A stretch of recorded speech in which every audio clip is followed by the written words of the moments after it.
আমার যে অবস্থান, মানে আমিও যে এক্সিস্ট করি, এটা কেউ গুনতো না আর কি। আমাকে কেউ 2 পয়সার দাম দিত না তখন, কারণ আমার বন্ধু বান্ধব সবাই ইঞ্জিনিয়ার, আমি হচ্ছে দোকানদার। দোকানদারকে কে দাম দেয়, তাই না?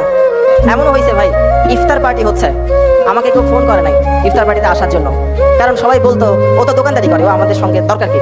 এরকম একটা গেট টুগেদার হচ্ছে বন্ধুদের মধ্যে, আমাকে কেউ ফোন করে বলে না তুই আয়, কেউ বলে নাই। আর কেউ গুনতো না আমাকে, আমাকে আড্ডায় রাখা যায় এটা কেউ মনে করতো না। এই কষ্টগুলো আমার ছিল, কারো কাছ থেকে পাত্তা না পাওয়া পৃথিবীর সবচেয়ে বেশি কষ্টগুলোর মধ্যে একটা। যারা এই কন্ডিশনের মধ্যে যান নাই তারা বুঝতে পারবেন না যে পাত্তা না পেলে আসলে কেমন লাগে। আপনার কোনো পৃথিবীতে আপনার কোনো দরকার নাই, এই অনুভূতিটা খুব কষ্টের, খুব কষ্টের। এই ব্যাপারটা ছিল। আর লোকজনের কথা তো নাই বললাম। যখন আপনি কষ্টে থাকবেন, যখন আপনার যন্ত্রণা থাকবে, তখন আপনাকে 2টা ভালো কথা যারা বলবে তাদের সংখ্যা আপনি হাতের ঘরে গুনতে পারবেন। 1 জন 2 জন, আর তো মনে করতেছে না আর কেউ ভালো কথা বলছিল আমাকে, এরকম কেউ তখন ভালো 2টা কথা বলে না। আমরা যখন রাস্তায় পড়ে যাই তখন আমাকে সবাই বলবে এই সর, আমি হাঁটবো। 2-1 জন মাত্র পাবেন যারা আপনাকে হাতটা বাড়াই দিবে, পড়ে গেছো উঠো, আবার দাঁড়াও, তুমি পারবা, চেষ্টা করো। এই কথাটা কেউ বলে না। তো আত্মীয় স্বজন বলেন বা পাড়া প্রতিবেশী বলেন, ওরা এসে এসে আমার আব্বা আমাকে কথা শোনাতো, বড় বড় কথা শোনাতো।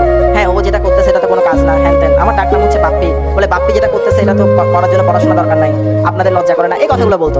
তো বাবা মা তো খুব সফট হার্টেড মানুষ, ওরা কান্নাকাটি করতেন এই কথাগুলো শুনে।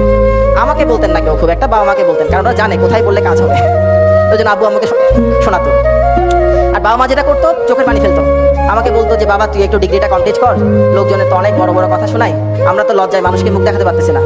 তবে আমার মুখ দেখাতে অসুবিধা হতো না, আমি দেখাতে পারতাম। আব্বু আম্মু দেখাতে সমস্যা হতো, আমি মুখ দেখাতে পারতাম, গিয়ে লোকজনকে সালাম দিতাম, সালাম দেওয়ার পর ওরা কেমন কেমন করে তাকাতো, তখন খারাপ লাগতো, আর না হলে অসুবিধা হতো না। তো এই দুনিয়ায় সবচাইতে কষ্টের দৃশ্য হচ্ছে যখন দেখবেন আপনার আব্বা আম্মা চোখের পানি, এবং সেই চোখের পানির জন্য দায়ী হচ্ছে আপনি। আমি সেই কষ্টের মধ্যে দিয়ে আসছি, আমার জন্য আমার আব্বা কান্না করছে, আমাকে জড়াই ধরে কান্না করছে, এটা আমি ভুলবো না। খুব কষ্টের, এই ফিলিংসটা খুব কষ্টের।